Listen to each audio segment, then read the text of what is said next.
get the radio off? Oh, you can't hear? How about now? Hello? Here. Like that. Okay. Do you know how to turn off the radio?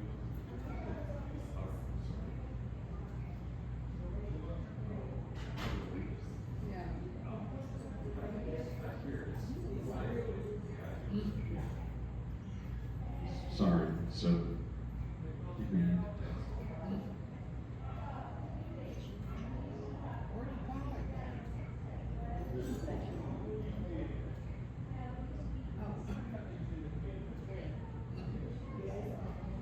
oh, thank you, Rita.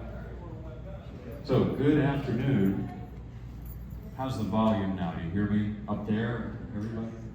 Yeah, my name is Robert Buxton, and I'm going to play classical piano for you, and at the end, Southern Gospel. So, what I want to do first, actually, is improvise for you, but I need your help. If you can give me some random notes, please, and we'll create a melody. So give me one random note, please. Anybody? C. C, okay. How about another one? A. A. Oh, did you say D? D, okay. A couple more, and you can sharpen, flatten if you like to make it fun. F sharp. Okay, how about one more? D, is it? Oh, there's no L, unfortunately. We can just let's just do that. We'll do C, A, D, F sharp. Do you have any requests of what you want me to do with it? Any style? Or just see what happens? You want to just see what happens? Okay. That's a nice idea, so let's see what I can do with it.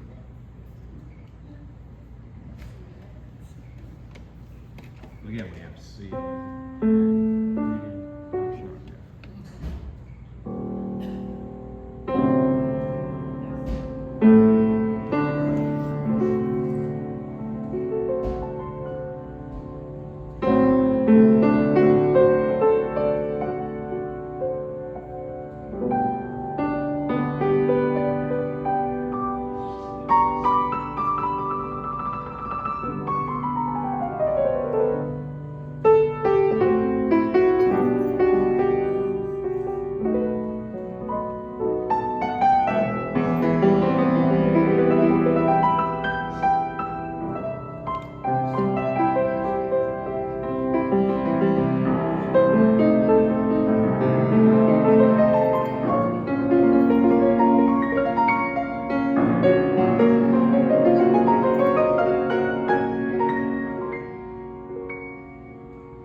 I like to make things up like that because classical music in the old days was much more spontaneous than now. I think we lost that. People would improvise all the time. Now we think of jazz as being the only thing where you improvise. So now I'm going to play some Bach. This is an arrangement, because actually everything I'm playing is an arrangement. I love doing arrangements.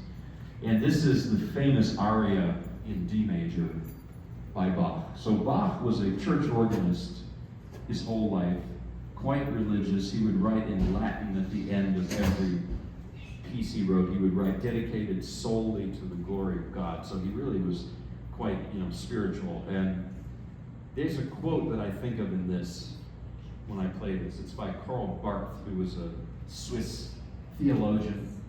He said it very well. He said, when the angels talk to God, it sounds like Bach. But when the angels talk to each other, it sounds like Mozart. I like that. It's also kind of funny to think of. So here's the Bach. Maybe you've heard it before, but usually it's done with violin, you know. So here it is.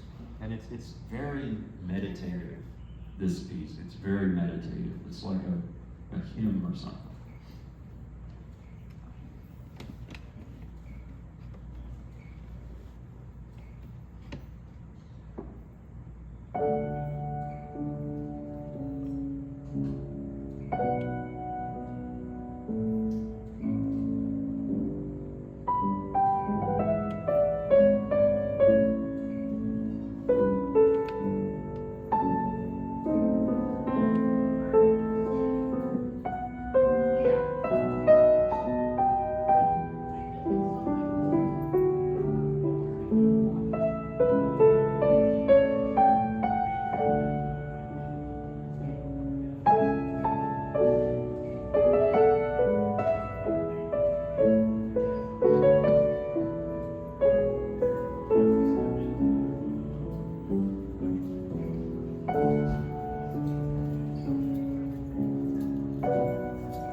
you. Here now is a piece by Beethoven, but it's an arrangement. These are all arrangements. This is Fritz Kreisler's rearrangement of a draft that Beethoven wrote as a young man.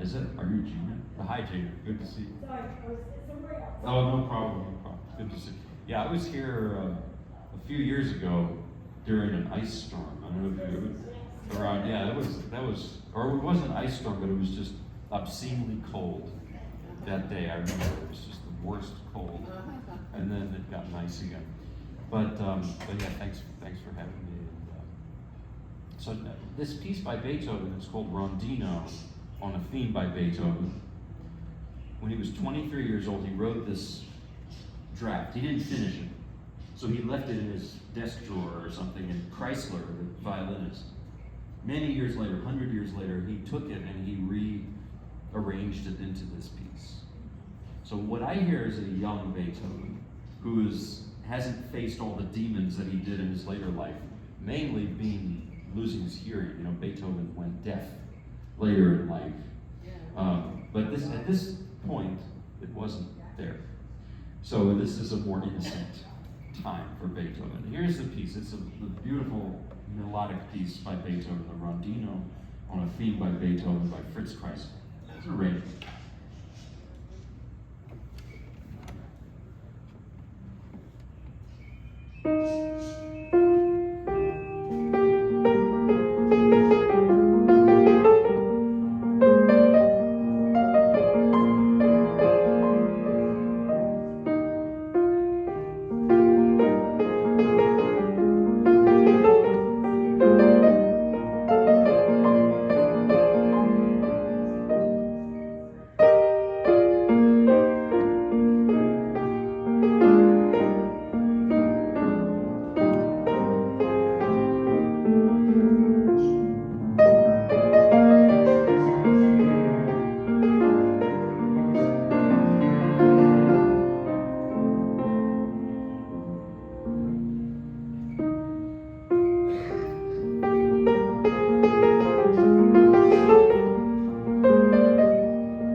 Okay, so I'm starting with the mellow stuff, and then I have some not so mellow stuff coming up.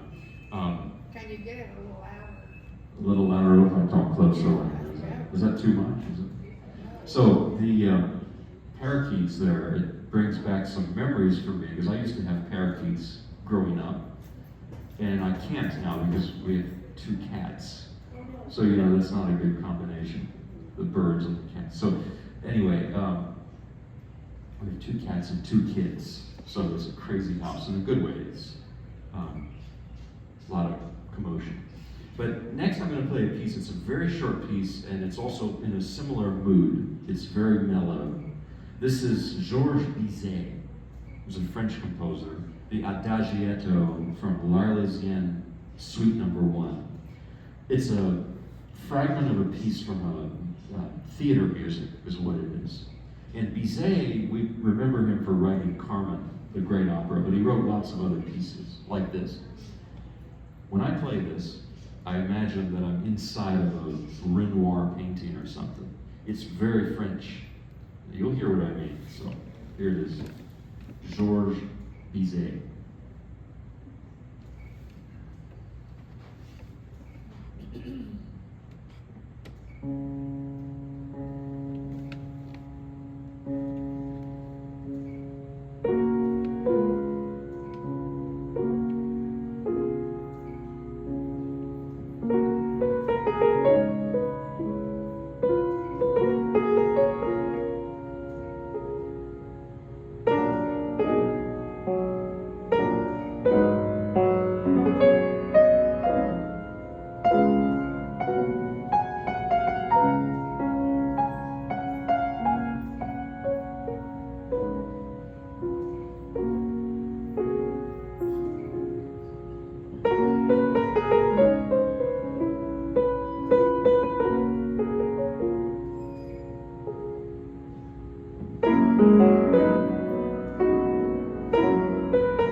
Thank you. Next is a piece by, well, have you heard the name Raff before? R-A-F-F. Composer named Raff.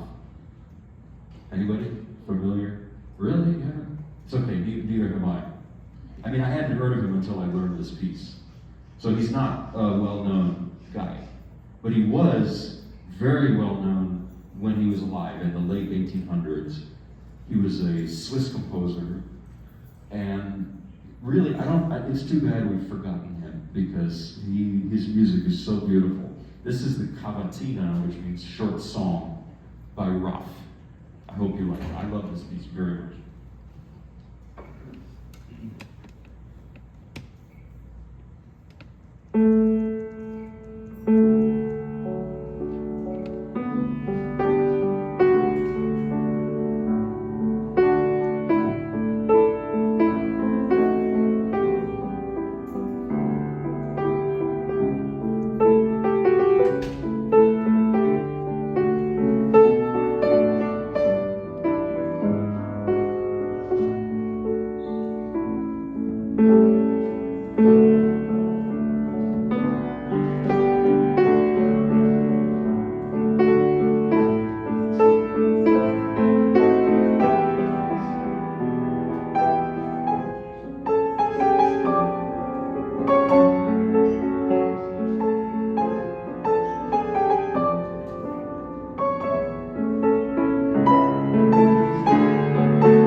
completely wild compared to that. So Paganini was this violinist. By the way, everything I'm playing is connected to the violin because I'm obsessed with the violin. But, Do you play the violin? well, yeah, I wanted to switch to it. And I watched this documentary, it's called The Art of Violin.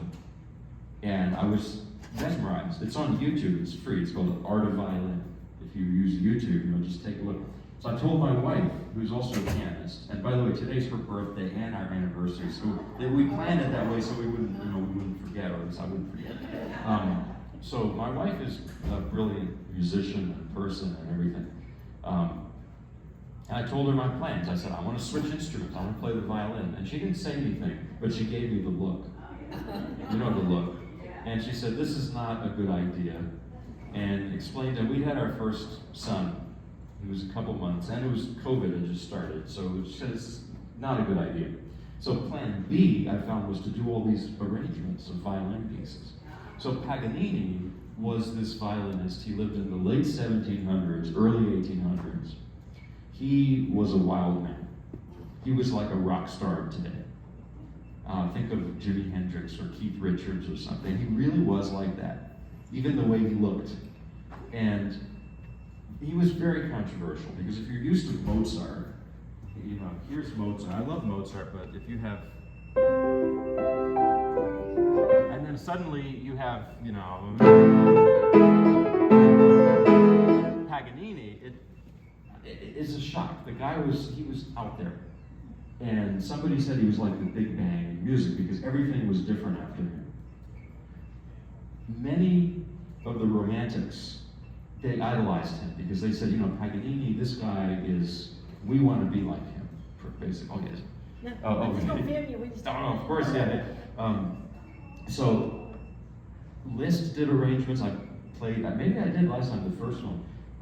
And then Schumann did his own arrangements of Paganini. And I'm going to play some of those for you now. So this next one, this is the first of the Schumann arrangements of Paganini. The original pieces are for solo violin. And what Schumann does is he changes it so he turns it into a piano piece. Adds some things here and there. So here it is. You'll see why people thought he was a wild one. He was.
know, he was from Tuscany.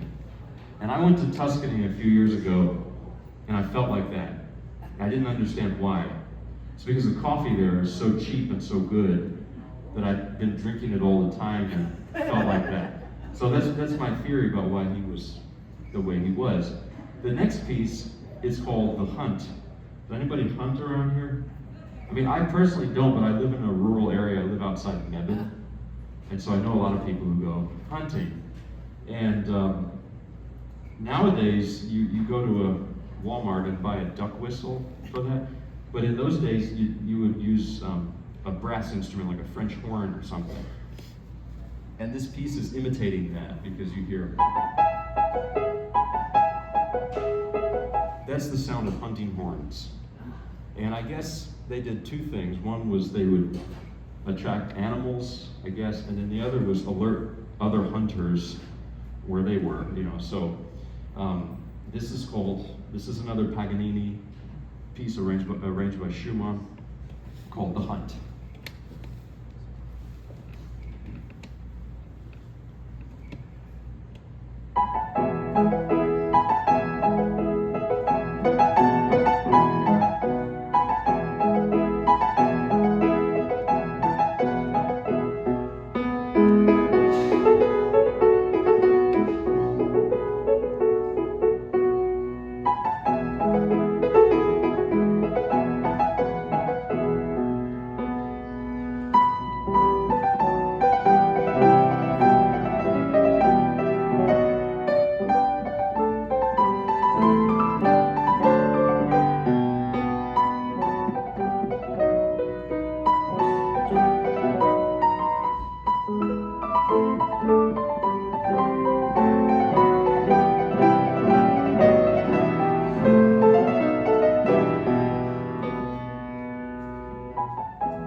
Checking the time. I'll do a few more classical things, and I told you I have a Southern gospel set I do. The reason for that is I tell people my parents are both immigrants. It's true, my mother's an immigrant from the Soviet Union, Russia, Moscow. And she gave me this love of classical music from an early age. My dad is an immigrant from Southern Virginia. So that's where, you know, old time gospel comes in. So it just all sort of fits together. That's an immigrant too. So the next, I'm going to do a couple more of these Paganini arrangements. The next one is proof that Paganini was not just a showman. This is a very introspective piece. And actually, I read somewhere that he didn't want to perform everything he wrote publicly. Some of it was too private, like a diary entry or something, like this piece. This is very personal, I think. So here it is. It sounds like a little bit like that Bach I started with at the beginning. It's very personal. It's very, So here it is.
Thank you. The next one, and this is the last of the Paganinis I'm going to do. This one is like Mr. Jekyll and Mr. Hyde or something. It's, imagine a person who's joking around with you, and then all of a sudden their temper snaps. You met anyone like that? I mean, they exist. Let me just check one thing in. Yeah. Well, that's what this piece is, because it starts and ends very humorously. It sounds like somebody laughing. There's an Italian word, scherzando, which means joking. And that's what this is. Let me play you the beginning. It sounds like that,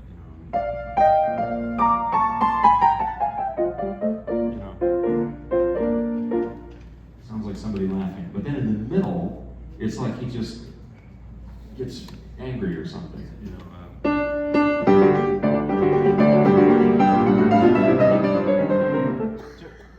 Just out of the blue, it's like whoever this character just snaps. And then goes back to being funny and silly. So here it is.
about it. It's just all over the place. Now I'm going to do something a little longer. This is like 10 minutes. I think this will be the last classical thing, then I'll go to gospel if that's more your thing. This piece, this is the end of Beethoven's violin concerto. So, how on earth do I play a violin concerto on this guy? Beethoven actually rewrote the violin concerto for the piano. He arranged it. And the reason is because the first performance was a disaster. Half the audience fell asleep after the first movement. I'm just playing the end. I'm not playing the long first movement. Beethoven didn't finish the piece in time, and he actually handed the last couple of pages to the violinist Franz Clement. He handed it to him a minute before the performance. And the violinist was not happy. So in the middle, he took his violin, he turned it upside down, improvised a country fiddle tune, also woke up most of the audience. And Beethoven was pretty unhappy, but it was this big spectacle, you know. So Beethoven rewrote it for piano.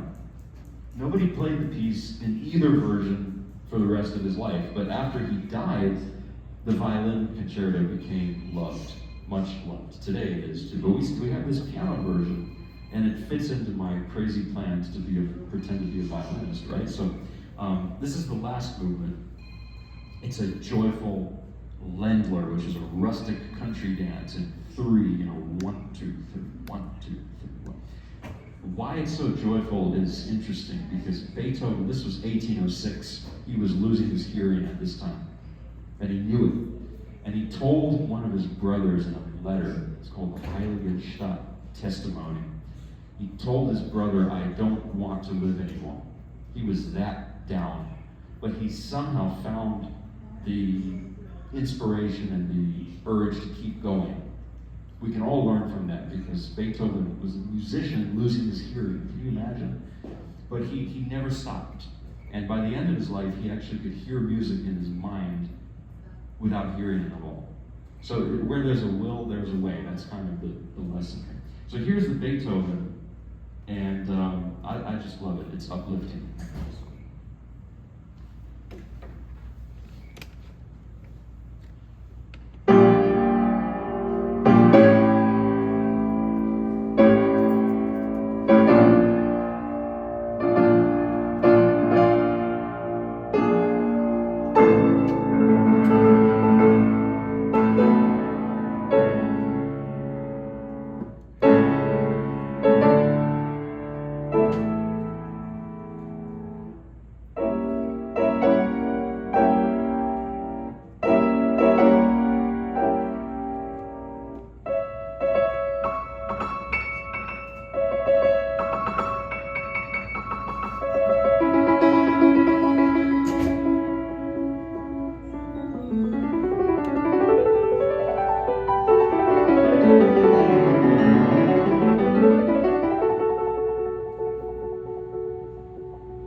when he knew he was going deaf. To be joyful, that's really joyfulness. If you can be that joyful with such a burden on you, that's really something. So, and I think we all have to find that because, anyway. So now I'm going to do some gospel. Here's an old gospel hymn. I'm going to gospelize it a bit. This is How Beautiful Heaven Must Be. And, I will Southern gospelize it.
I have several. Do you want? Could I do a slow one? Is that okay? Do you know "Sweet Beulah Land" by Squire Parsons? Yeah, I'm going to play that. That's a very quiet one. Beulah means, it's a Hebrew word. It means heaven. That's what it means. So kind of like the last one, right? So here's "Sweet Beulah." I love this one very much. So.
Something, I could do something real quick, but yeah. Oh, my whole life, pretty much, yeah, since I was born, since before I was born.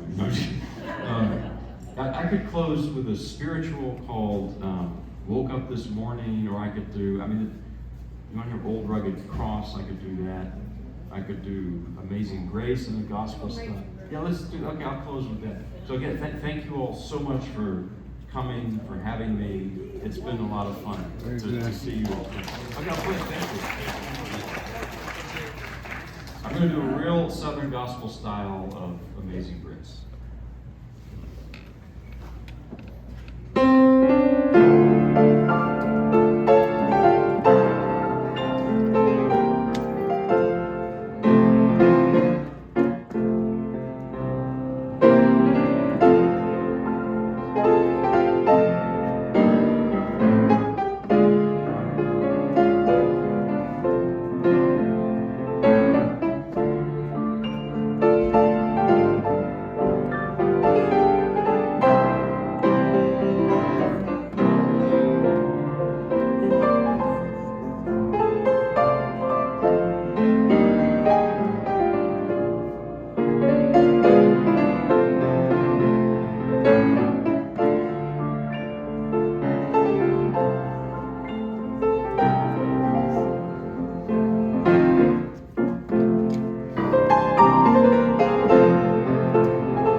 Thank you, thank you. Have a good evening. Let's give it a big round of applause.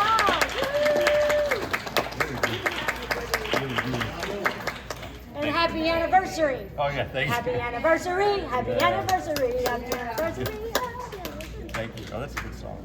My husband, we got married on the 11th, and my birthday's on the 12th. Well, it's close, And that's yeah. why, so he can remember, but then he Right, still right. can't remember. Oh, well, I understand, yeah. Sometimes I almost forgot you. Well, it's so Yeah. late. Oh, Thank you for thank coming you back. for having I got your invoice. Oh, yeah, sorry, I sent said it so in. late. That's Yeah, all right. it's no rush It'll probably because- take a couple of minutes. Thank you so much. No, I'd love to, anytime I'm around. So are you around this area I mean, I now? live in Mebane, Okay. so, yeah.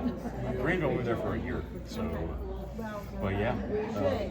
Love to. We'll definitely put you back on the Oh, list. anytime. You've been all right though since the 3 years, or 2 years or something? Going strong. I've been standing up all this time on the Oh, you third have? floor. Oh. You were wonderful, and the music just soared up there. Thank you. I couldn't hear you too good when you Oh, when I spoke, I could. So good. Oh, you want to take a photo? Look at a picture of Yeah, let's y'all. get a picture. Yeah, Okay. remember, stay right there. Y'all smile.